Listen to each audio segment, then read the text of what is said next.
Welcome to MLB Live Before Lock. I'm your host, Neil Orfield. You can find me on Twitter at PlayerQDFS. I'm joined once again by DFS legend Terry McBride. You can find him on Twitter at DigitalB21. This show is sponsored by OddsShopper, which features hundreds of bets daily to give you the edge you need betting NBA and NHL player props. And while you're coming in, don't forget to hit that like button and subscribe to the channel if you haven't already. Terry, we've got 10 games today, no major weather issues. Also, I've seen you peppering the top of the leaderboard on FanDuel. You continue to do really well on FanDuel. I don't know if you've had another win since your big one a few weeks ago, but you've certainly been close. It's been a pretty good MLB season for you so far. Yeah, it's been a solid start to the season. We had the one nice big win, and then a second place the other day, and a fourth place after that, where our pal Eddie Lai jumped ahead of me and by like 0.2 with a extra innings run, and a couple other people. One guy passed me with a Michael A. Taylor walk. The other guy passed me with a Jonathan Camargo base hit. Not exactly the most likely way to lose a tournament, but yeah, it's been a nice start to the season. So I'm enjoying that. Hopefully the people out there are enjoying the success just along with me with any picks that I or we make on these shows and all of our great content and tools at the site.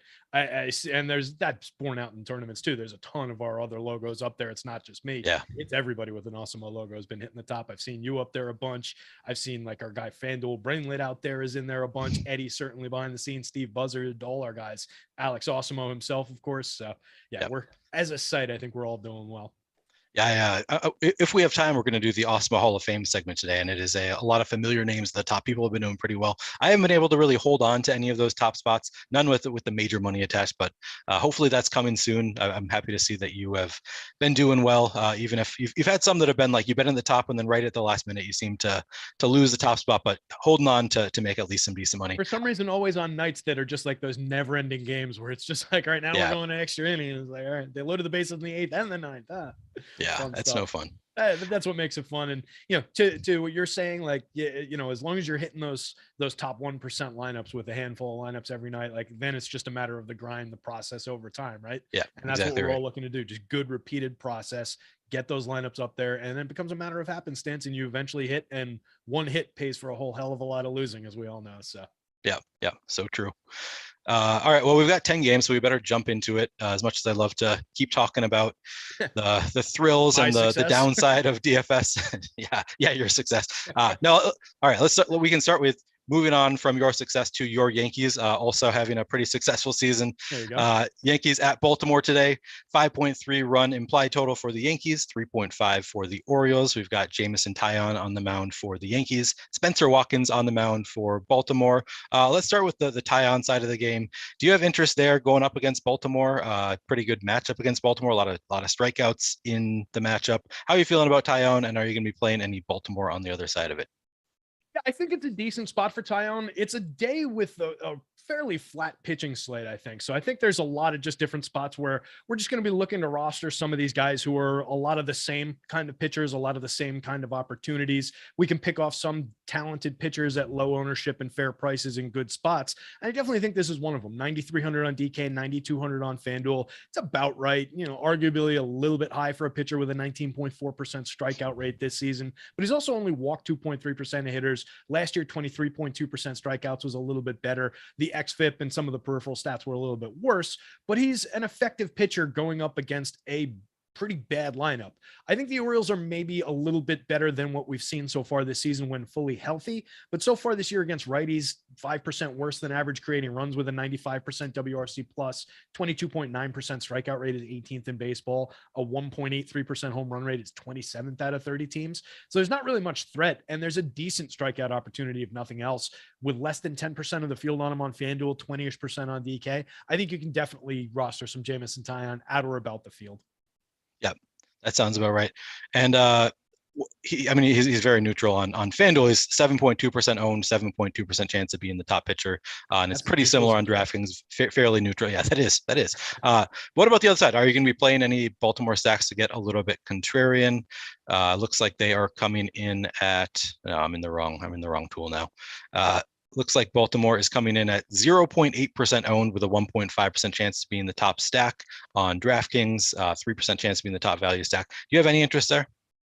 It would be one where if they come along for the ride as a cheap stack with a couple of the higher owned teams, the highly projected teams that I want to get to that are expensive, and they were the second stack in that lineup, and I had, 5 to 10 shares across 150, I wouldn't necessarily go to seek it out and take it out of there, but I would be darn sure that those shares were coming from the top end of this lineup with Cedric Mullins, Austin Hayes, Anthony Santander, Trey Mancini. Maybe you could sell me on a Rougned Odor share in there for a little bit of home run upside. They're all super low owned. They're very inexpensive.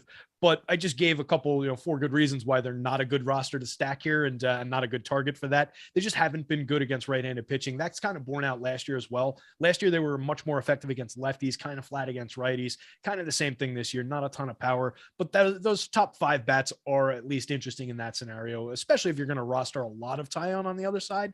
Like, say you wanted to push the 7% on FanDuel or the 20% on DK and go like 1.5, 2 times that, then you probably want to grab some hedge stacks. But it's not a priority for me. Okay. Yeah, that makes sense.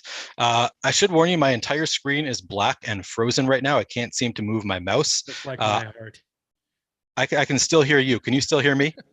I can hear you. Yes. Okay. All right. Then I'm going to keep. Can you still see me? I can see. Very strange. I can't see anything on my screen. I don't know what's going out over YouTube. Yeah. I am going to continue then. If you can still hear me, you can everything's good, Neil, for us at least. I don't know what you're seeing. All right.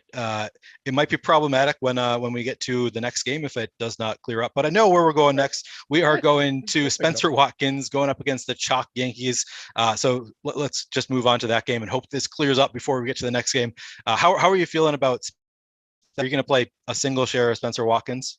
No, I can't imagine any reason to. He's not extremely cheap on DK at 6,600. No reason whatsoever to go to him on the FanDuel slate. Definitely target Yankees bats once again. We're probably getting sick of saying it. I'm sure everybody out there is getting sick of hearing it, but this team is exploding through the top of my home run model. They are cheap for their talents on the back end. Josh Donaldson, Gleyber Torres, Joey Gallo, all cheaper than they should be. Owned efficiently and effectively by the field, but I think there are spots in there that you definitely want to focus on. Only Aaron Judge is extremely heavily owned on both sites. He's pushing 36% ownership on FanDuel now, 26% on DK. It was a lot lower when I wrote about these guys earlier, but everybody else in the lineup is in the teens on DK, in the lowish 20s through the middle of the lineup on FanDuel, but you can get to some soft spots like Joey Gallo, like I mentioned. I don't love IKF, Isaiah Kiner-Falefa, or Kyle Higashioka at the back end. Higgy's got a decent bat, some pop that will eventually come around. For 2,100 is a weird play on FanDuel where nobody rosters catchers. You can get away with it. For 32 on DK, where you need a catcher, you can get away with it, but they're not my preferred bats. It's 1 through 7, but heavily 1 through 7. Just got to figure out a way to roster them in unique combinations. As long as you're not going out there putting them together with the most popular value pitcher and San Francisco stacks, I think you're probably okay. Yeah, that makes sense to me. A little bit chalky for my taste on DraftKings. My screen is still entirely black, so I am missing all of my information. I'm trying to pull up what game is next, just looking through Fantasy Cruncher on my phone because I do still have access to my phone. So I think we're going to Seattle at Toronto next. All right, yeah. if you could move on there. Up if you want. Yeah. If you could do that, because I'm I don't know what is going on, but my entire screen is black and frozen, and I can't work from here. So if you could tee up the next one. No worries at all. Yeah, we're going into Toronto, and we've got Seattle with Logan Gilbert on the hill. Pretty effective young pitcher in my mind, and he's taking on Jose Barrios, who I'm super curious to hear what you think about him, because I've got my opinions on Jose Barrios. I wrote about him in my column on the site today. He's drawing a massive amount of popularity here. We had him highly rated in a pretty flat field where everybody's kind of on a plateau of sameness. I'm curious to see what you're doing. Are you getting to big amounts of Jose Barrios here? And is he a target for you? Because he's really not for me. He was kind of a standout undercut spot for me. I don't really believe in the arm, and I kind of do believe in the bats on the other side. Yeah, so it's a really interesting spot. So I hand built one lineup. He was in the first lineup I built. I just looked at it. He's 7,800. He's going up against Seattle. Just seems like a smash spot for him on DraftKings. And then you look at the top pitchers tool, and he has the highest odds of any pitcher to be the top a top 2 pitcher on the board. So those are the things that I like about Jose Barrios, but he is coming in way over-owned on DraftKings. So just because of the ownership, I'm going to be undercutting the field, I think. It's just, I get it though. I mean, he's 7,800 for a pitcher that has some upside in a decent matchup against Seattle. I do have some interest in Jose Barrios. I'm just probably not going to be coming close to the field. Yeah, and I think that's wise. At the very least, I think we would probably want to be targeting an undercut. We're talking about like 35-ish% ownership on DK, 25-ish% on FanDuel. And I do get it's a strong value price, particularly if we had the version of Jose Barrios that was a 26.1% strikeout pitcher last year, 1.06 whip. The swinging strike rate was only 9.9%. He allowed some premium contact, like 38.3% hard hit, 9.1% barrels. This year, he's at just a 15.3% strikeout rate over 34 innings. He's got a Zach Greinke-esque 8.5% swinging strike rate. He's got a 49.2% hard hit, a 13.3% barrel. I'm kind of concerned about all those people who are rostering large shares of Berrios here against a lineup that I do think is talented. Seattle so far this season, only a 19.7% strikeout rate. So a team that doesn't strike out a lot against righties going up against a guy who hasn't been striking anybody out. They've created runs 15% better than average against righties. They haven't hit many home runs, haven't hit for power in the split, but they've been darn good in the split. I think I'm going to go to Mariners bats much more than I am going to Jose Berrios here. And Terry, that was top tier analysis, and you told it to me and chat only because Neil decided to enter the Matrix. Well, hey, as long as chat's along for the chat was along for the ride for it, at least I'm not just here with you. Ty. So yeah, right, chat's cool. here with you, so you can keep going. All right, cool. So I'll jump into the Logan Gilbert side of this one because I think Gilbert is a pitcher that I do want to target on this slate. He's priced up. He's very expensive. 10-1 on FanDuel, 10-2 on DK, but he's not getting any kind of ownership for his talent. 4.2% popularity on DK, 0.8%.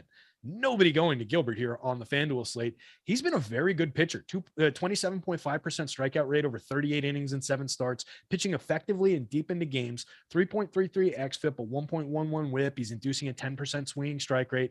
The CSW percentage is a little bit concerning, 23.9%. Could throw some more strikes, but then we'll probably see the strikeout rate go up, which would be an improvement. He's given up 46.9% hard hit, but only a 5.2% barrel. So he's been fairly effective. He could definitely run into trouble against his Blue Jays lineup, and I'll both sides it firmly. I like the Blue Jays lineup. Everybody knows that, and they're all fairly low owned here. But with him going that low ownership, I'm happy to use that as a pay up to be different spot and get to some additional Logan Gilbert shares here on the other side of this one. So I will be definitely taking a look at Mariner stacks on the other side of Jose Barrios. Like I was saying, I think the most interesting hitters, Adam Frazier leading off as a lefty against any righty, I'm pretty happy with getting to. I think Ty France very capable there. JP Crawford playing over his head all season, but he's doing well, and he's a lefty bat hitting third for cheap and no ownership there. I think you can get there. Jesse Winker, ton of lefty quality. Only 2 home runs, 225, 327, 326 so far this year. There's more to come there. He's cheap and low owned. Eugenio Suarez, 4,200 and 0.5% ownership on DK, going up against the guy who's not striking anybody out, giving up a ton of contact. Julio Rodriguez, by the same token, is very cheap. Get to these Mariners bats 1 through 7. I can take or leave Steven Souza, Cal Raleigh on the other side of things. On the Blue Jays side of things, everybody knows who the target bats are. It's essentially 1 through 7, but I do think you can tack on Santiago Espinal or Ryan Tapia from the bottom end. A little bit of hit to a little bit of speed there with those guys, in addition to the obvious George Springer, Bo Bichette, Vladdy Guerrero, Teoscar Hernandez, and all those guys up top. So premium stacks, kind of an all 4 sideser. My least enthusiastic spot in the four sides of this one is Jose Barrios there. So I'm going different than the field on that one. Looks like we still don't have Neil, so we'll just transition along to the next game, which on Tyler's board is Houston versus Boston. Make sure I'm talking about the right one.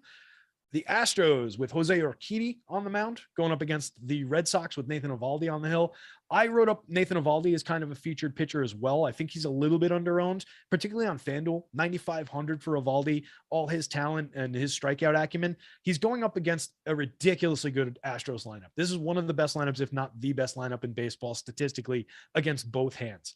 Against righties, 185 ISO ranks 3rd, a 19.8% strikeout rate ranks 6th, creating runs 25% better than average ranks him 3rd, 3.74% home run rate. So they're showing power, they're showing sequential hitting, but Eovaldi is talented enough to pitch through that. And I think he's a little bit underowned for that quality. 25.8% strikeout rate this year, 40 innings pitched, a 4.3% walk rate, a 3.03 xFIP. He keeps the ball in the park fairly well most of the time. 6.3% barrel rate last year with a 36.2% hard hit. This year, that's up a little bit. That's the concerning factor here against this team, I think. 12.4% barrel rate, 43.4% hard hit. But it's still a small sample, so there's still some happenstance baked into those purely batted ball-based numbers. I think in the broader sense, with his talent, he pitched to a 3.48 xFIP over 182 and a third last year with nobody really going to him, even up against a team like this. I think he's worth rostering and getting over the field on. And I think he could be a little bit sneaky on the slate there. I'm going to jump over to the top pitchers tool, just see where he rates out now. So he's coming in around efficient ownership, slightly negatively leveraged on the two pitcher DraftKings slate. He's actually bounced up. Now he's our top pitcher on FanDuel by probability of success, despite that matchup against the Astros. So that's really interesting because he's a 3.4 positive leverage play, only 5.5% owned, where you could go to Nathan Eovaldi for 95 as opposed to, let's say, Taillon even for 92. Taillon sitting at a 7.2% probability of success, more ownership, negative or not negatively leveraged, but efficiently owned, like Neil said earlier, dead even. So Eovaldi's interesting here. I think a lot of people are bypassing him. By the same token, we're grabbing Astros bats on the other side because anytime the Astros are owned in the single digits, I want to be a part of it. Houston's got players like Jordan Alvarez hitting cleanup at 3.6% ownership on DK, 5% owned on FanDuel. He's got 11 home runs, a 321 ISO this year. He should be more popular at these prices. Alex Bregman, Jose Altuve, Michael Brantley, Julie Gurriel, Kyle Tucker, all those guys are targets. Jeremy Pena is interesting as a shortstop for kind of cheap and no ownership from the 7 spot. And don't sleep on Jose Siri. This is a guy with power and speed. He's 227, 292, 394 so far this year with 2 home runs and 1 stolen base in his 72 plate appearances. That's why he costs 2,000 hitting 8th on FanDuel, 2,400, nobody, a 0.5% ownership on both sites. He's a semi-exciting player. He's got a 50% hard hit, 9.5% barrel rate in the small sample so far. He's striking out 33% of the time. He might throw you a 0, but he might throw you a low-owned, 0-cost, hey, solid performance. Yes. I hear that you're getting winded. Chat says that you are getting winded. Yeah, Tyler just said that I need to interrupt you. I'm too Minnesotan. I just don't really interrupt people. So I've been kind of sitting here and nodding my head, waiting for a pause. But I just never know when to interrupt. I am back. Yeah, no, I don't insert many pauses when I'm going. I finally lost you, and then when I restarted my computer, it told me it was running updates. So I guess my computer was trying to run updates in the middle of the afternoon for some reason. So sorry about that. It sounds like you have gotten to the Houston game. How's that? How far into this are you? Have you talked about the pitchers? Have you talked about the batters? Where are we in this Houston game? I did the Eovaldi side of the pitching matchup, and then I jumped into just briefly talking through the Astros stack because I think it's a both sides kind of equation. Yep. Urquidy, I'm a lot less interested in on the Astros side of things. So if we need to make up a minute or two, we can kind of just jump over Urquidy. I think he's a nothing pitcher. I will have some Red Sox, so we can talk through the Red Sox lineup if you want. Okay, yeah. Tell me who you like in the Red Sox lineup and how much exposure you expect to have to the stack. Yeah, so I think I'll have a decent amount. It looks like they're projected. The obvious names are projected in the low to mid teens on the FanDuel slate, under 10% on the DK slate with Devers, Martinez, and Bogarts in the middle there.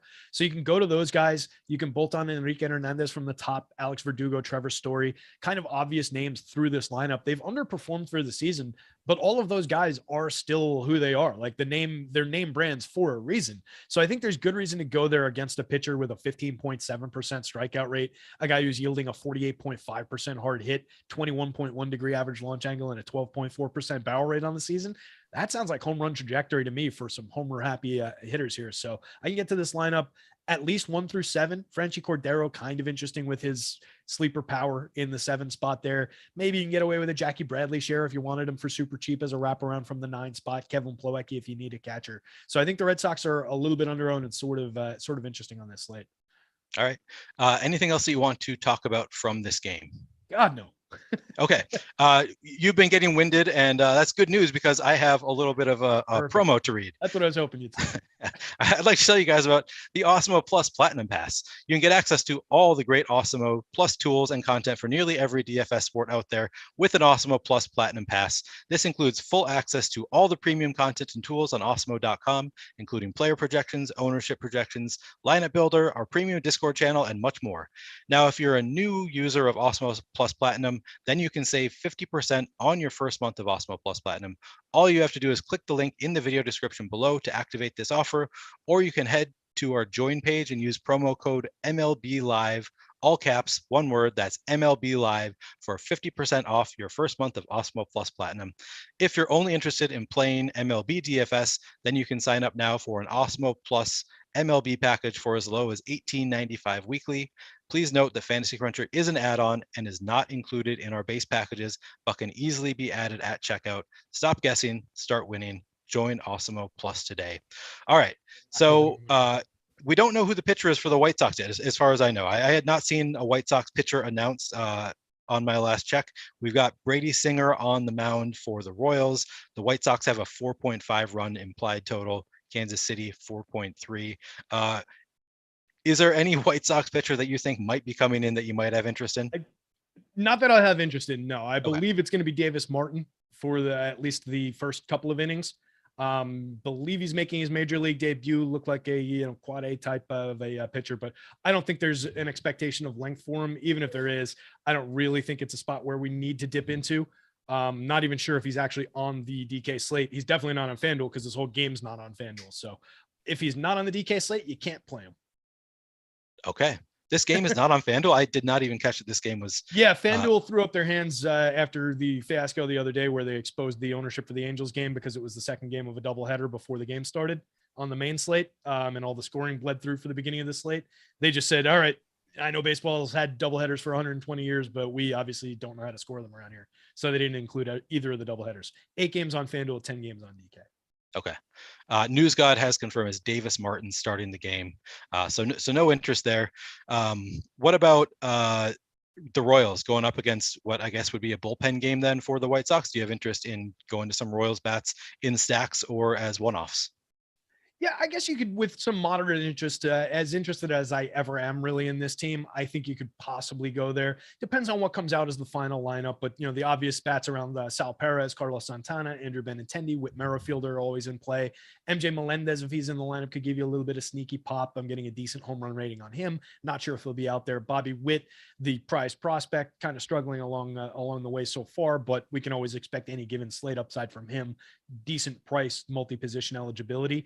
Not a prime target if you're playing that 10-game DK slate, but I think they're at least on the board against the bullpen game. That said, the White Sox do have some effective arms in their bullpen, so I wouldn't necessarily be targeting it as if it was like this weak, clunker, 80s, 90s type bullpen.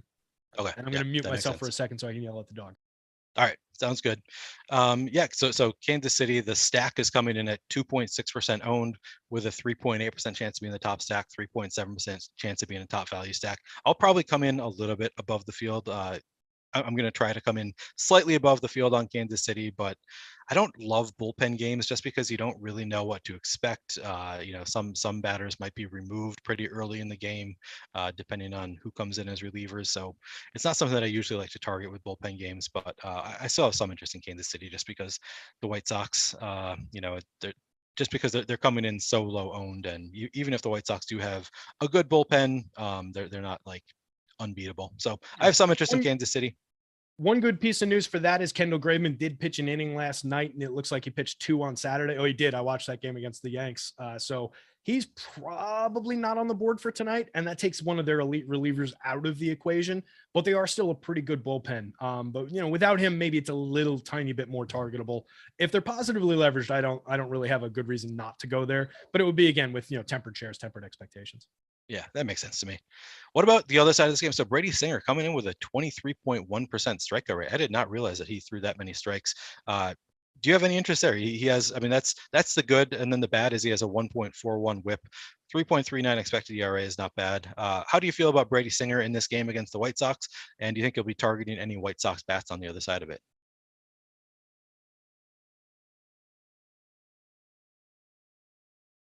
And now we lost Terry, Neil. Okay, I was wondering. I was like, oh, shit, did I just? Incredible. I thought it was me this again. Is I was like, what is going on? All right. My God. Okay, so yeah, now it's just you. I'll let you know when Terry's back.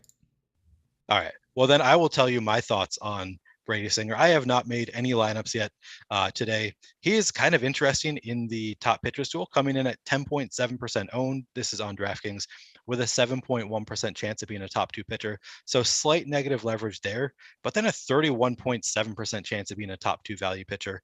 It looks like our leverage tool for the top pitchers tool today is not factoring in. It's showing him as a negative leverage of negative 3.6. So that's just factoring in his ownership versus his top 2 pitcher odds. But If you factor in his top 2 value odds of 31.7%, I do have some interest in Brady Singer at 4,800. He is also the cheapest viable pitcher that we have today. So, I mean, I talk about this all the time. There is value to just having a pitcher who is the cheapest on the board because he will allow you to get to lineups that nobody else will let you get to. So Brady Singer might not have incredible upside himself, but even without incredible upside, he allows you to get to higher upside lineups because the rest of the lineup will project so well. And then Brady Singer also does have a pretty good strikeout rate, as I mentioned, coming in with a 23.1% strikeout rate. So I do have some interest in Brady Singer on DraftKings and on FanDuel. I'll fill in for Terry trying to. Oh no, he's not on the site for FanDuel. I don't have to talk about that. All right, sweet. All right, so Brady Singer, yes, some interest on DraftKings, and then on the other side of it, we've got the White Sox, who are coming in at 4.2%. They actually look great in the tools, so I will definitely have some White Sox shares coming in at 4.2% ownership on the stack, with a 6.1% chance of being the top stack on the board, and a 12.4% chance of being the top value stack. They are looking like one of the top options of the day against Brady Singer. It is an old-fashioned all-sideser for me, just kind of a spot where we don't know what's going to happen, but could be a lot of runs scored, could be a lot of strikeouts thrown. Who knows? I'm going to have some fun playing both sides of this one. Yeah, I think that's all I have to say about this game. Was hoping Terry would come back before. No, you don't get that. No Terry. No Terry yet, Neil. I think his dog, Andrew said it in chat. I think he told his dog to get down. I think his dog had enough and retaliated by turning off his computer.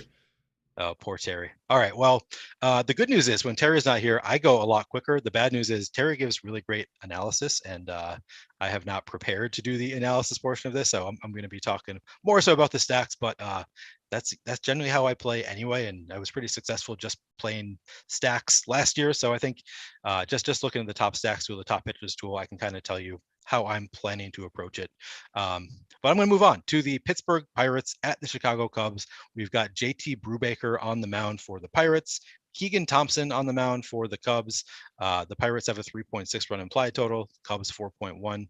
JT Brubaker looks kind of interesting with a 24.3% strikeout rate, 3.95 expected ERA, 1.38 whip, not so great there, but that's kind of an interesting spot for Brubaker. He is coming in at 22.6% owned on DraftKings, so a little bit over-owned relative to his 15.3% chance of being a top 2 pitcher, and even his 19.3% chance of being a top 2 value pitcher. He is 7,500 on DraftKings, so that is kind of expensive for JT Brubaker, but it's a fine spot. I think I imagine that I will get to some JT Brubaker shares just because, 15.3% chance of being a top 2 pitcher is nothing to sneeze at, even if there is a little bit of negative leverage there. On FanDuel, he looks way over-owned, coming in at 14.5% ownership. It's because of the 6,900 price tag. Pretty nice for JT Brubaker there. I can see why he's coming in at 14.5% ownership, but only a 7% chance of being the top pitcher on the board, and only a 9.9% chance of being the top value pitcher on the board. So just major negative leverage for JT Brubaker. I think that there are other pitchers that I'd rather go to. I guess Dylan Bundy's coming in at pretty similar ownership, so not a huge upgrade there. But yeah, I wouldn't go overboard with your JT Brubaker despite the price tag and the strikeout upside. I just don't think that even on FanDuel, he's not a pitcher I'm going to want to get a lot of. On the other side of it, we've got the Cubs, who are coming in at 1.8% owned. That surprises me against JT Brubaker. I would have thought they would be a little bit chalkier. 1.8% projected ownership on Cubs stacks, 2.7% chance of being the top stack on the board, 4.2% chance of being the top value stack on the board. That's some positive leverage that I can get behind. I definitely have interest in the Cubs. My expectation, based on the way I build using the top stack, so my expectation would be that I get to maybe 5-6% of the Cubs. They look too good to be only 1.8% owned. So yeah, definitely some interest there. Oh, is Linda doing it? Yeah, I think Terry's right. back. Terry's back. Okay, Terry's back. Well, he's coming. He's coming back. He's Terry's coming back. All right. Yeah, it's stuck. Yeah, of course it's stuck when I tried to let him in, and there he is. We're back now. if anything, though, Linda wouldn't want to get rid of Terry. Linda wants to get rid of me and just wants Terry doing the entire show. So I think you're wrong, Artie. It's not Linda ruining Terry's stream. Maybe she did it to me earlier. That would make sense. But I think she just wants Terry. Terry, are you back? Hey, I might be back. Did your dog do it? I think so. I have no idea. The whole thing melted down and the power went out on my computer and now it's running all slow. So I don't know if I'm coming through all choppy. Ty, can you confirm that? Yeah, very choppy. On my end. Choppy. But right, you'll come through. Let me mess with the power here. You sound good to me. Your voice looks a little bit off good. From You're your coming video, through but your now. voice actually sounds totally fine to me. I don't know what the hell is going on. This power cord is bent now, so this is probably sticking the wrong kind of battery in here or something. Do you want me to do the next promo while you're fidgeting with stuff? Might be a good idea. Oh, it looks like we just picked up a little bit of speed. I'm kind of moving in real time again. All right, if you can do the next read, let me open my model back up because that all went down. Hopefully we still got let me tell you guys about the Best Bets Discord. What you are coming into, Eric, is both Terry and I have lost our stream today and it is just not going well today. But what is going well is the Best Bets Discord. No, sorry. Odd Shopper. Odd Shopper is going well. Odd Shopper is doing a great job of winning money for people. Make your best bets in 30 seconds or less. Odd Shopper features hundreds of bets daily to give you the edge you need betting NBA and NHL player props with expected win percentages and ROIs included. Odd Shopper uses the same DFS projections we use here at Awesemo to filter out the best bets available. I believe we do MLB player props as well. We were just doing some yesterday. So MLB player props have also been added. Odd Shopper also features a parlay builder with optimized parlays and an arbitrage tool that identifies risk-free, guaranteed profit bets that you can make across sports books. You can find the link to Odd Shopper in the description of this video. So head over there and start making smarter bets now. How is your stream looking, Terry? We're dicey here at best. The stream seems fine. It's just the performance of the computer is just like crawling along because of this battery thing. I don't know what the hell is going on with the power source, but we'll try and get by. I'm waiting for the model to pop up here. That's how slowly this is running, but it looks like it's about to open. So just walk us into the next game. I can talk off the cuff about it if I need to. Okay. Yeah. So while you were out, I talked a little bit about the Brady Singer side of the White Sox game and White Sox bats. Do you have anything that you want to say off the top of your head? Do you have any major interest in Brady Singer or White Sox bats on the other side? You can't. You play FanDuel, so you can't play. Not on the FanDuel side. Yeah, Singer could be a little bit sneaky, but I think his ownership had crept up the last I looked at it on the DK slate there. So I probably wouldn't be targeting him. I am interested in White Sox bats on that slate. I do think they're interesting. Okay. Yeah. So my take on Singer was that his ownership had come up a little bit. He does have a 30% chance of being one of the top two pitchers, 31.2% chance of being a top two value on DraftKings. So I do think that I have interest in getting a little bit over the board on Singer was what I was saying, despite his ownership is up to 11%. So, you don't love that, talented kid, just a tough spot, bad matchup. But I do think he's good. He's been working on a changeup, a third pitch at the minor league level, which is supposedly coming along pretty nice. So we might get a different look than the 198 innings of reasonably quality baseball we've gotten at him already. So I think he's somewhat interesting, but again, tough spot against that White Sox lineup. Yep. And then you said that you do have interest in the White Sox lineup on the other side. How much interest there? Do you think you're going to be going above the field? Without seeing what the field is currently sitting at, if it's a reasonable leverage number, it's definitely a target for me. They were thin on the earlier when I wrote it up on my article this afternoon. I give the Yanks and the White Sox a little bit of a write-up in the same space, just saying like, hey, we talk about these teams all the time, but they're always a good target when they're positively leveraged. And it looked like that was the case. Kind of the usual suspects again, Timmy Anderson off the top, Jose Abreu, Luis Robert, certainly, Yasmani Grandal, if he's in the lineup at the catcher, is a fantastic catcher on most slates, even though he struggled a little bit out of the gate this year, kind of maybe heating up, hit a home run the other day. Finally, this thing opened back up. Jeez.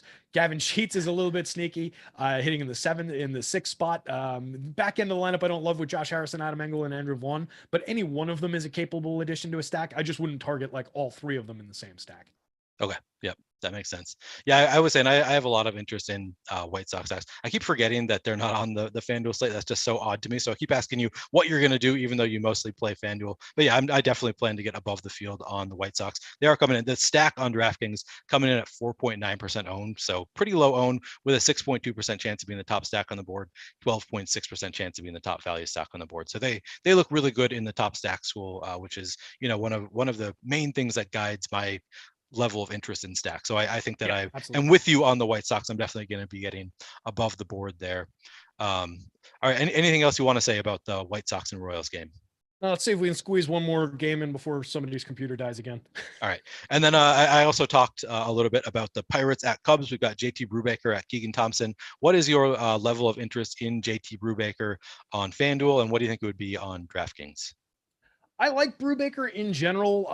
The leverage was negative earlier in the day. It looks like it's 12% ownership though. So at that level of ownership for the value pitcher, you can get to that without really too much of a problem. It's not like it's overwhelming, 30% ownership. So in drips and drabs, I don't mind it. He's not really a premium target. 24.3% strikeout rate this year, 24% last year. He walked too many so far this year, too much premium contact going up against the Cubs lineup that is average. They're not bad. They're just kind of average. They've got a decent amount of power on guys like Ian Happ, Seiya Suzuki, Frank Schwindel, Pat Wisdom in that lineup, all of whom are pulling decent home run marks for me. If he was lower owned for that price on FanDuel, I'd be targeting a little bit more. At 7,520% popularity on DK, I think he's probably an undercut, one that you can still roster 10, 12, 15% of the time. I just don't want to push it up over 20%. I don't believe he's kind of a flawed pitcher, and there's just enough riskiness in that Cubs lineup to make it a little bit risky. Yep, that makes sense to me. Speaking of that Cubs lineup, are you going to be stacking against Brubaker at all? Yeah, that I think is worth doing for all those reasons, especially with 21% of the field riding with them on the DK slate. If you're undercutting, I think it makes a lot of sense to target some of those premium Cubs bats. They're all low owned. They're an affordable stack. So they're a stack that you can put with some of the premium bats without worrying about, the ownership on a team like the Yankees, let's say. So you can go right here for your low owned second stack and just grab guys like Frank Schwindel and Pat Wisdom for 0.5% ownership. And what is that? 6,600 total for the two bats. Ian Happ, 3,800, 2% owned. Seiya Suzuki, 4,200, 2% owned. Everybody's strong there. Wilson Contreras in the DK side of things for a catcher at 5,100, hitting second, 5% ownership. That's too low for his talents. So I like all those guys. You can definitely grab shares. I wouldn't go completely wild with it, but they'd be on the board for a stack for me, just targeting some of the inefficiency of the ownership on Brubaker. Yeah, I was saying that. So just based on the top stacks, they're coming at 1.8% owned for the Cubs. So that just seems low in a matchup against JT Brubaker. 2.5% chance to be in the top stack on the board, 4% chance to be in the top value stack on the board. So I'm shooting to get to 5 or 6% of the Cubs. Is if I do everything perfectly the way I'd love to do it, I'm aiming to get to maybe 5 or 6% of the Cubs, just because they do have some positive leverage there. On the other side of the game, we have Keegan Thompson on the mound. Any interest there? It's weird because we're talking about a pitcher going up against a team that has had one hit over the past 2 games and is just completely inept on the offensive side of things and has plenty of strikeouts in it. Thompson is a back and forth bullpen kind of a guy. He made 6 starts last year, 53 1/3 total innings. He was kind of lousy as a starter, sub 20% strikeout rate. I think it was something like 17. All told, 22.6% strikeouts, 12% walk still, a 4.72 xFIP. This year he's got a 20.8% strikeout rate, again mostly out of the pen. Made 1 4-inning start the other day, got up to 60 some odd pitches at the high point for his season. So I don't think we're going to get a ton of length out of him. I don't think he's a FanDuel play because I don't think he's got any chance of chasing the quality start. At 6,800, 3% of the people on him on DK. Maybe he's on your value play board with really, really thin expectations. Maybe he comes out there, continues the run of quality just in limiting this pathetic lineup to no hits, not no hits, but few hits, and picking up a few additional strikeouts along the way. So very, very tepid interest. It's easy enough to get over 3% ownership without exposing yourself. So I think you can do it on DK. I don't know that I'd be pushing for it though. Like, it's not my preferred value spot of the day, I don't think. Yeah, and I don't see any really easy pivots there. We've got a couple guys that are a little bit more expensive that I would have interest in, but the only like easy price pivot that's below his 6,800 price tag on DK is Spencer Watkins, and I'd rather go to Keegan Thompson than Spencer Watkins, I think. And that's the value. That's the value in going to him, right? You don't want to go to Spencer Watkins there. There's a much thinner chance he's going up against one of the best lineups in baseball, where you're going to an equivalently bad pitcher, but you're going to the worst lineup in baseball as the opponent. So for that price, as compared to the 7,400 on Taylor Hearn, the 7,500 on Brubaker, the 76 on Reed Detmers, even 7,800 on Jose Barrios at the top of the board. If any of those guys who are not overly reliable pitchers by any means doesn't perform, there's a reasonable enough chance that with 5 clean innings and 5 strikeouts, Keegan Thompson is in play at that price. And if you land on the right bat for that $1,000 to $800 difference or whatever it is, that makes all the difference. You make up whatever gap there is. So from that perspective, there is an argument to be made that he's under-owned as a value play there. Yep, that makes sense. And the top pitchers tool backs that up. It's coming in under-owned there. What about, you just referred to them as the worst offense in baseball. Do you have any interest in playing Pirate stacks or Pirates as one-offs? No, not really. I thought they'd be a little bit more frisky than this coming into the year. There's a few individual hitters like, Brian Reynolds in this lineup that I still do like. Michael Chavis is in the lineup, but he's kind of underperformed, and especially against right-handed pitching, he's underperformed. So I don't really think we need to go there. Maybe when O'Neill Cruz comes up in a few weeks, hopefully it'll give some life to this lineup. But right now they're just flat. All right, sounds good. Anything else to say about this game before we move on? No, I think we can hop on and pick up a little bit of time here. Yeah, we've got a little over 25 minutes left with 5 games left. Okay. So we need to hopefully no more computer troubles. Let's move on. Atlanta Braves at Milwaukee Brewers. The Braves with a 4-run implied total. Brewers 4.2. We've got Tucker Davidson on the mound for the Braves going up against Adrian Hauser. I'm guessing you don't have much interest in Tucker Davidson? No, I don't think it's the spot necessarily. Brewers lineup has been really frisky and pretty good so far this season. Certainly some righty thunder with a guy like Hunter Renfroe hitting cleanup there. So I don't really love the spot for Davidson. Only 2 2/3 pitch so far this year in the show. 12.5% strikeout rate and walk rate in that matching sample, but it's a tiny little thing. 4 starts, 20 innings last year, 21.7% strikeouts, 4.42 xFIP. Decent prospect, but probably just not there yet as a lefty coming in against this lineup. So at 7,900 on DK, I don't think we need to go there. 6,000 on FanDuel. There's an argument to be made that he's on that value board, but I'm not really seeing it. I don't think I want to put my faith in it. I'd rather have him show me something at this level first. So more inclined to go to the Brewers bats in that side of the equation. Yeah, I guess it was presumptuous of me to assume you wouldn't have interest. Just looking at his numbers, they look so bad. But as you said, that's a very, very small sample size. So there is some argument to be made if he's 6,000 on FanDuel. He has positive leverage in the top pitchers tool. So I guess if you get land on that price, you could go there. But yeah, not somebody I'm targeting. That is for sure. Those Brewers bats, do you think you're going to be coming in over the field, with the field? Whereabouts are you expecting to be on DraftKings? Are coming in at 0.8% ownership on the stack with a 3.6% chance of being the top stack on the board. So they look pretty good on DraftKings. On FanDuel, coming in at 3% owned with a 4.7% chance of being the top stack. So do you think you're going to be doing full stacks of the Brewers, maybe a secondary stack, or just one-offs? I'm kind of surprised with how they've kind of been rolling recently, and the a lot of people going there recently. They seem pretty low owned.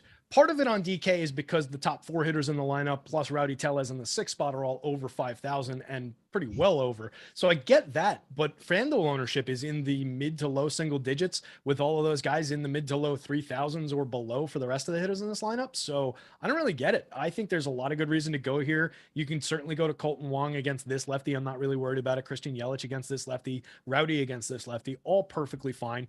And then you've got premium righty bats like Hunter Renfroe in there. Luis Urias is a guy that people sleep on ridiculously, but he had a nice year last year and a little bit of a breakout. So far this year, over 53 plate appearances, he's already hit 2 home runs, creating runs 52% better than average. Tyrone Taylor is a reasonably effective contact profile, 42.9% hard hit in his 81 plate appearances so far this year. So with minimal expectations as a sneaky little play in the 5 spot for cheap, you can get away with him. Mike Brasso, you can always throw in there for sneaky home run upside against any lefty. So I like this lineup. I think they're under-owned and definitely a target on both sides tonight. Yeah. We got breaking news from Eric Lindquist in the chat that Marcus Smart and Al Horford have both been ruled out of the Celtics game. He was saying that you should smash some props there. I don't prop bet, but it's probably too late already. Anyway, just thought we should give people that code red. All right. So maybe jump on some if there's any like rebounding props still sitting out there for like the Williamses. Yeah, exactly. Right. All right, so you definitely have interest in some Milwaukee bats coming in really low owned, as you mentioned, very expensive on FanDuel, on DraftKings, but maybe still worth going there, or maybe just as you said, go into kind of the I'm bottom of the curious. lineup, getting Have to you some run a unique. DK crunch? I have not run a crunch. I'm really curious how they'll come up in the optimizer in DK. I feel like you're going to need to give them a nudge. Yep, I Just don't think I'm based going to on get these prices any right unless I force them in, which Yeah. I'm probably going to do. Yeah, I think worth doing. All right, on the other side of it, we've got Adrian Hauser on the mound for Milwaukee going up against the Braves. Do you have any interest in Adrian Hauser here? Not really. I have a really healthy respect for this Braves lineup, and it looks like the field is kind of agreeing with me. I think the field agrees probably too that he's a little bit overpriced at 9,500 on DK, 9,000 on FanDuel.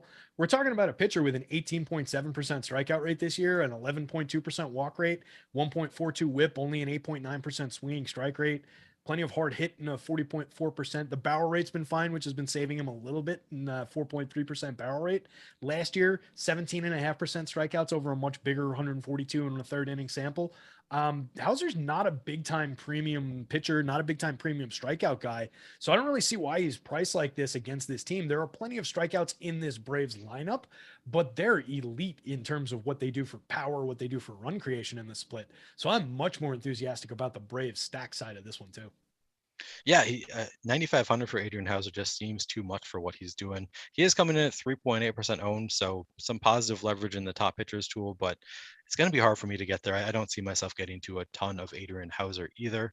Yeah, like on a day, not to cut you off, sorry, but again, on a day where a lot of these pitchers just really look the same, I don't necessarily want to take my shots, even though I do want to spread out to a lot of guys. I'm not looking to target the best lineups in the sport, right? So I'm not going to a terrible pitcher in Spencer Watkins against the Yanks. I'm not going to a middling, mediocre kind of a pitcher in Adrian Hauser against the Braves. There's just so many better spots for value or as pay up to be different options. Like I'd much rather go to Logan Gilbert at a little bit more of a price and similar ownership in what I consider probably an equally bad matchup, but for a much, much more talented pitcher with strikeout upside. I just don't see it here for Adrian Hauser at all at these prices. Yeah, I don't really either. What about the Braves on the other side? They have a 4-run implied total. They are coming in at 2% owned on DraftKings, looking pretty low owned, kind of juicy there. Any interest in going to some Braves bats going up against Hauser? Yeah, they were my featured stack of the day in my article.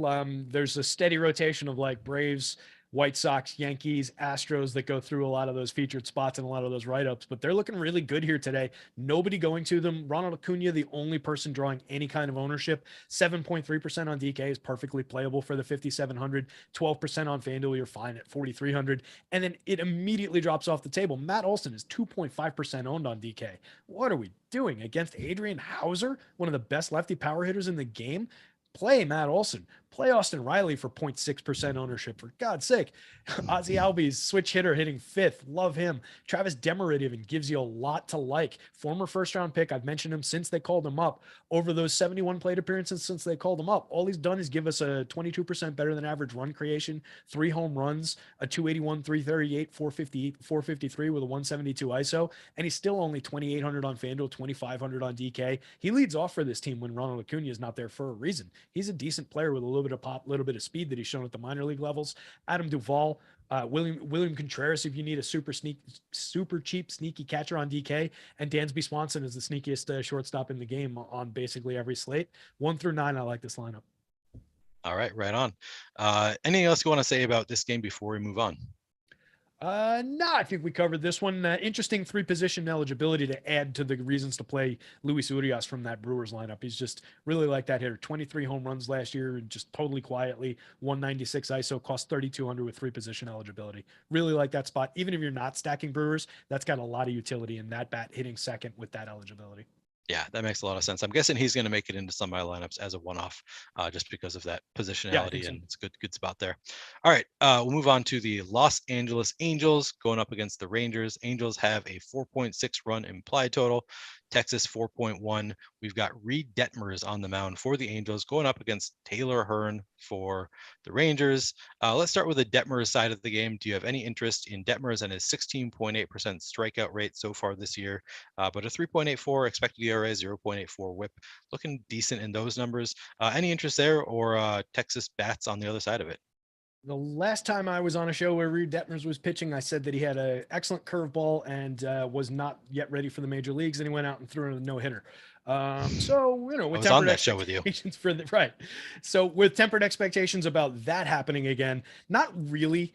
I think he is certainly playable. 8,100 on FanDuel, 7,600 on DK against a mediocre kind of a lineup, not really drawing the ownership that I was expecting him to be drawing.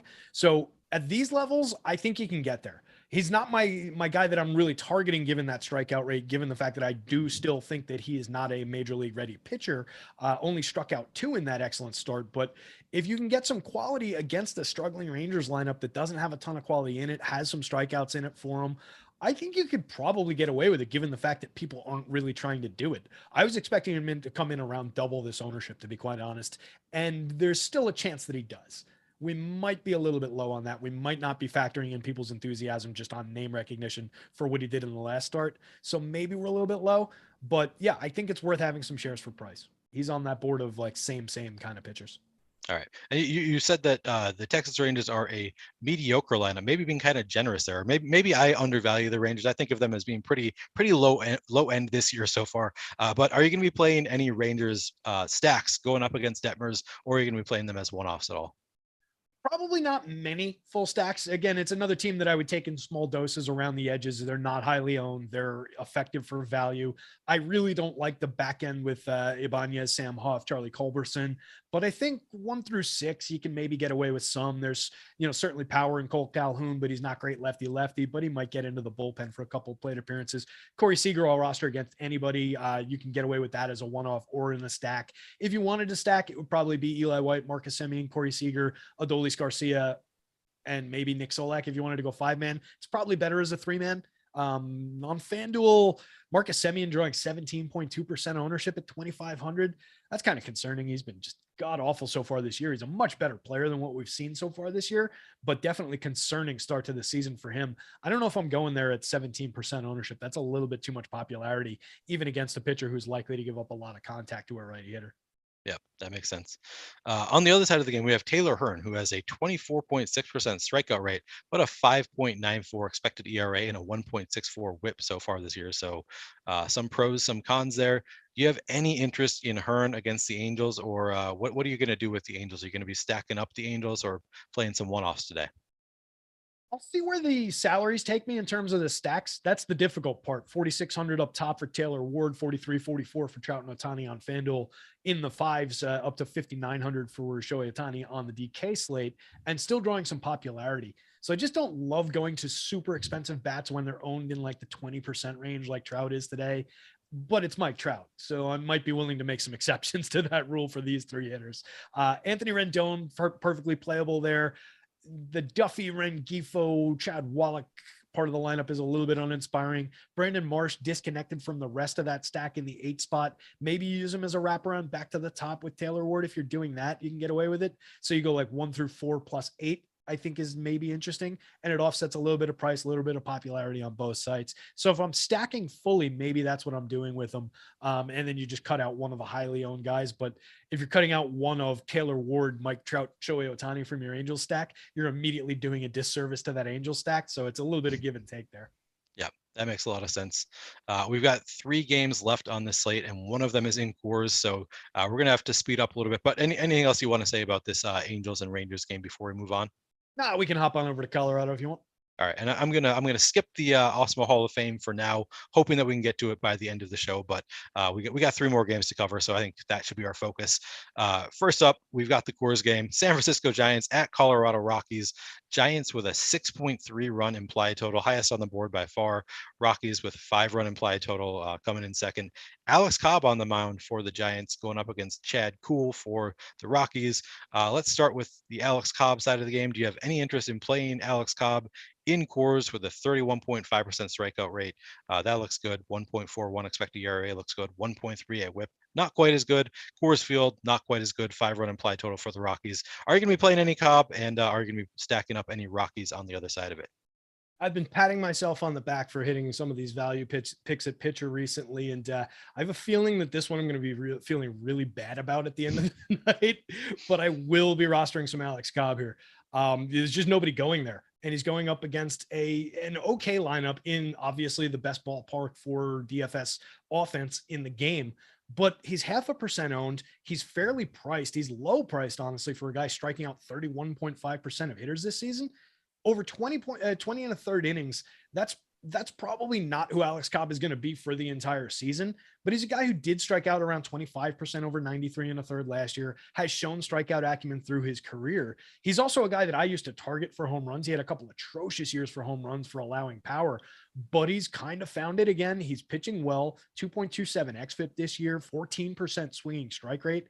That swinging strike rate has bounced up from 11.2% last year. Small sample, but that's still really, really good and worth targeting. What I really like about what he's doing and what should hopefully, knock on wood, if it continues, play really well in Coors Field, 28.3% hard hit, 0.0 the perfect Dean Wormer on the barrel rate, and a negative 2.7 degree average launch angle. So guys hitting soft ground balls against this pitcher so far this year, that works for Coors Field. If he can keep it up, find some strikeouts with nobody going there, that is a decent value play. It's probably not going to work. It's Alex Cobb. Temper your expectations. Roster Rockies on the other side, but I will have Alex Cobb tonight, believe it or not. Yeah, 0.5% owned. That's doesn't get much sneaker than that. And he, as you mentioned, he has a very good strikeout rate. So yeah, I don't know if I'm going to get there, but maybe I'll force in just a little bit just because of how sneaky it is. And he looks good in the top pitchers tool, 8.2% chance of being the top pitcher, 7.5% chance of being the top value pitcher or top two. So yeah, some positive leverage there. But probably the more interesting side of the game to talk about, maybe more interesting, the Rockies. You mentioned play some Rockies on the other side of it. How much interest do you have in the Rockies? Will you be fully stacking them or just playing some Rockies as one-offs? Yeah, I think it's a fully stackable lineup. It's Coors Field. You can always go there. They're fairly priced for a Coors game, to be honest, on both sites, and they're not that highly owned. CJ Cron on FanDuel drawing like 16%, Ryan McMahon around 10, 12%. Everybody in this lineup at 6.9% or below on DK. That is a really low ownership total for a Coors game for a guy who, like I just said, has an excellent contact profile this year, was pretty good for contact last year, but in his career has been a target for home runs in the past. So you can definitely get away with some of that here. I would, again, go into it with eyes open about what he's been doing with those ground balls, that soft contact so far this year, in addition to the strikeouts. But for cheap prices, a guy like Jonathan Daza, Connor Joe up top, Charlie Blackmon, certainly lefty righty here, CJ Cron with all his power, Ryan McMahon lefty righty, and Brendan Rodgers, and actually Randall Grichuk there is in the 7th spot. All 7 of those hitters are interesting for these prices in this ballpark. Yeah, I agree. I'm definitely going to be getting to some Rockies, and they are one of the better stacks in terms of top stack odds today, and also in terms of positive leverage on DraftKings, coming in at only 4.9% owned, or sorry, 3.8% owned. I was reading the wrong. 3.8% owned with a 6.9% chance of being the top stack. So yeah, the Rockies are looking great today. It's definitely both sides of that that matchup are interesting. Both the Rockies bats and Alex Cobb, definitely some interest there. The other side, and I might even do it like on an almost 1-for-1, where like every share of Alex Cobb I push in, I might push in a Rockies share in a different lineup. Interesting. Where I'm just like trying to match myself almost and just completely hedge anything that I put in Cobb. I do want to say the Cobb play, I have a little bit more faith. Like there's a little bit more statistical based faith in it than like what I was saying about Madison Bumgarner yesterday, where what we were trying to do with Mad Bum was thread a really thin needle where the premium pitching, a guy like Freddie Peralta and Severino, didn't quite work out. We also had Wade Miley to work with. We had a couple other guys like that to work with yesterday. Miley ended up coming through. Bumgarner didn't quite get there. So Miley ended up being the play, but it was a day where I was saying any one of those guys would be, kind of targetable for value, where I really think Cobb is your target sneaky pitcher today, just based on that contact profile and that strikeout rate, despite the matchup at Coors Field with 0.5% ownership on it. Like that's a different type of target than what we were looking to do with either Bumgarner or Miley yesterday.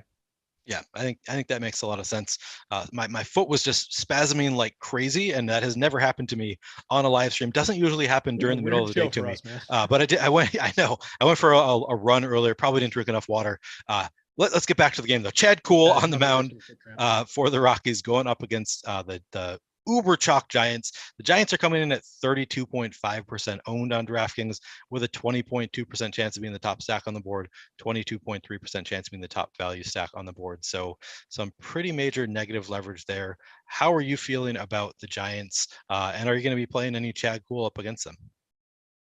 No, I don't really see the reason to go to Chad Kuhl. You know, he 22% strikeout rate guy this year, 21.5 last year, kind of a lower end guy, not really a premium target. Like if I'm going to Coors Field, I want somebody that can find me 5 or 6 strikeouts on his way to that quality start, that unlikely quality start, right? I don't know that Chad Kuhl is going to be that guy on either part of that equation, particularly going up against this ridiculously good Giants lineup that's heavily left-handed that everybody in the world is going to. If it was the opposite situation where the pitcher was this highly owned and the bats were low owned, we would be looking to roster that leverage all day long and attack the pitcher with bats. You can't really do that with a low owned pitcher against highly owned bats. It just doesn't work the same way. So for me, I'm taking Chad Kuhl off the board. I'm not taking the Giants out of my player pool. I tend not to do that, but my sorting process naturally just limits all these negatively leveraged, highly owned bats anyway. I expect I will have very, very thin slices of the Giants, and it will always be in combination with a very low on pitcher, a very low on stack. So if you wanted to grab some shares of Alex Cobb, maybe you just throw his bats to back him up and hunt for that win. Maybe you can approach it that way where you're immediately buying some, some ownership offset by rostering the same pitcher. But yeah, they're extremely difficult to roster. They're very fair priced. They're low priced, to be honest, on the DK slate. And they're just overwhelmingly popular in the 30s. They are by far the most likely team. Greg said it this way, and I agree with him this morning. They're by far the most likely team to have the most runs at the end of the night, but they're not the right play for DFS based on this ownership. Yep, exactly right. They're just, as you said, 20.2% chance of being the top stack on the board. The second most likely team to be the top stack is 9.7, so less than half for the Yankees. Dramatic. So, yeah, that is pretty dramatic. But then they also have more than, or just barely more than double the ownership of the Yankees, and the Yankees are also a very much negative leverage stack. So, yeah, it's. Yeah. And Adam puts that really a lot of the time. You're not setting yourself up to be right about which team was going to score the most runs at the end of the night. You want to set yourself up to cash the most money out when you are right about these other things, and let the field have the teams that are obviously going to be the top scoring night. And then on the nights that they don't come through on those quote unquote obvious nights, you're printing money because you're on these other teams. That's the leverage game. That's why we say you want to look away from the Giants on these kind of stacks. It's not that we think they're not going to score a dozen runs tonight. Yeah. And Eric last night said that he fully faded the Giants in his lineups. He didn't play a single Giants batter. And I think that you can do that. If you're playing 150 like I am, I typically don't full fade stacks, but it's definitely, I can see the merit to it. And I've thought about maybe doing it. And last night, really all you wanted was the catcher had 2 home runs, right? So he was really the only catcher that nobody really played too. Yeah. And probably one that didn't come through in most people's optimizer naturally because he was low projected probably. Yeah, exactly right. So it makes some sense to full fade the team. I don't think I'm quite getting there tonight, but I'm definitely going to be well undercutting the Giants. I'm going to be really, really well undercutting them in terms of full stacks. I'll have more of them as secondary stacks and one-offs, but I'm not going to be having a ton of full Giant stacks. Anything else you want to say about this game? We've got 7 minutes left, 2 games left. Let's pick up a little time on the other 2. All right, makes sense. Let's move on then to the Minnesota Twins at the Oakland Athletics. Dylan Bundy on the mound for the Twins, going up against James Kaprielian. The Twins have a 3.8 run implied total. The Athletics 3.4. Do you have any interest in Bundy going up against a pretty bad Athletics lineup? Yeah, and you just hit it on the head. It's because it's a pretty bad Athletics lineup. Bundy has shown some upside 2-3 years ago with the Angels. He had a 27% strikeout rate. Seemed like he was starting to finally deliver on his long expected prospect pedigree. And he's just kind of come back to earth the last 2 years. So I really think that this is the pitcher that Dylan Bundy is long-term, around a 22% strikeout rate guy. He was 21.2 over 90 and 2/3 last year, 20.6 so far this year in 25 innings. He's been, reasonably high contact, 13.8% barrel rate, 37.5% hard hit this year. There are reasons to expect that he's not going to have a great start, but he's going up against one of the worst lineups in baseball in one of the better pitching parks in baseball. I think there's enough meat on the bone, particularly 7,000 on FanDuel and less than 20% of the field going there. When I saw the price this morning, I expected him to come in like 35% owned in this matchup. So I think that's just a little low for, his upside still does stand in that 8 to 10 strikeout range against this lineup or against anybody really on any given day. He does still have elite stuff from time to time when it's working. He's just unreliable. So I think I can target some shares of Dylan Bundy. I'll be, maybe at a little bit under the field. I don't really see the need to press well beyond the 25% on DK at 8,500, the 17-ish percent at 7,000 on FanDuel, but he's at least that interesting to me. Okay. And on the other side of it, we're not expecting Dylan Bundy to be a great pitcher this year. But what about the Athletics? Do you have any interest in stacking them up against him? Nah, not really. Full stacks are a little difficult with this team. There's a lot of just dead spots in this lineup. If you were to grab a full stack, I'd probably look to the middle and maybe just go like 3-man, Ramon Laureano, Seth Brown, Sean Murphy, something like that. Maybe Kevin Smith from later in the lineup is a little bit interesting, kind of a decent bat at third base. I don't really love this team that much. Christian Pache at the bottom, if you were full stacking this team and you wanted to use him as the 9 spot, not that you need to because there's no ownership and no cost in this team, but he's kind of an interesting bat hidden in the 9 spot that nobody will roster. So if you wanted to go like a weird Kevin Smith, Christian Pache from the bottom of the lineup into Lowry, Laureano, Brown at the top, that's kind of sneaky and weird, but there's nobody on this team, so there's no need to really do that. And these are bad bats, so not really. Okay. Makes sense. Maybe the other side of the game is more interesting with James Kaprielian on the mound going up against the Twins. The Twins looking pretty nice in terms of top stack odds, at least on DraftKings. I haven't looked at FanDuel yet, but how are you feeling about James Kaprielian? Are you going to be playing any of him up against the Twins, or are you going to be stacking the Twins going up against him? Yeah, Twins look low owned against this pitcher. Kaprielian had a decent year last year, 24.5% strikeout rate and 119 and a third. Formerly a decently highly regarded prospect of the Yankees, got swapped out to Oakland and is, not really proven himself at the major league level. Not really stood out as a prospect in his stints in the minors over that same term. So I'm not really enthusiastic about him. I think he's much more targetable here with Twin stacks, specifically on DK. He's pulling 27% ownership over there, 7,700. That's more of a target for me. I think I wouldn't begrudge anybody a few shares, but I think the field is getting carried away with him against the Twins lineup. That's, certainly got some strikeouts in it against right-handed pitching, but is lethal for power in a lot of situations. Max Kepler's a good bat. Gary Sanchez, good bat. Luis Arias, for all his flaws as a power hitter, is certainly a good hit tool and on base guy and a correlated scorer with the Jorge Polanco's, those other guys in the lineup. Royce Lewis from the 7 spot, I think is worth getting to. Jose Miranda even. So there's some interesting bats in that Twin stack. I'd much rather take up shares of that and just kind of attack the ownership on Kaprielian here.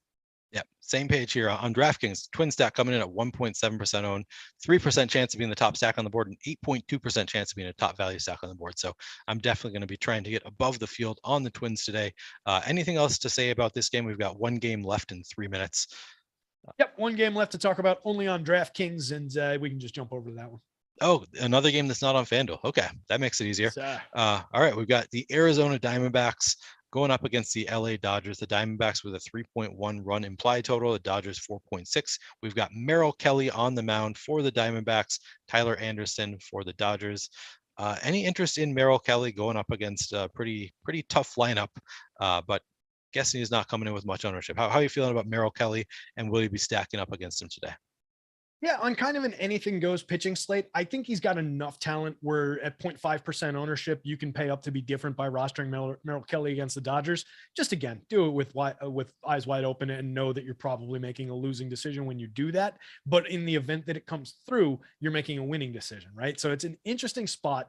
22.4% strikeouts this year, 19.5% last year. Not much to speak of in terms of the strikeout upside, but he's a talented enough pitcher who can pitch through this lineup cleanly.